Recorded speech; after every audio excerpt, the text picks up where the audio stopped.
अस्सलाम वालेकुम फ्रेंड्स, कैसे हैं आप? सब ठीक ठाक हैं? तो आपको ईद का दूसरा दिन बहुत बहुत मुबारक हो। तो आज का व्लॉग ये है कि आज हमारे घर ना, कल हमने बड़ी अय्याशी की कि आज हमारे घर आ रहे हैं गेस्ट। तो अभी हमने उनके लिए खाना तैयार करना है। तो अभी हम आपको अपना खाना दिखाते हैं, हम क्या क्या उनके लिए बना रहे हैं। तो चलें आपको दिखाते हैं। अभी शामी तो मैंने बना लिए थे, वो मैं बनाना भी लोग भूल गए, मैंने बड़े अच्छे शामी बनाए हैं।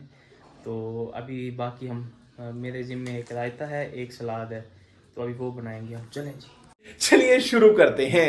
देखें ये मैंने रायता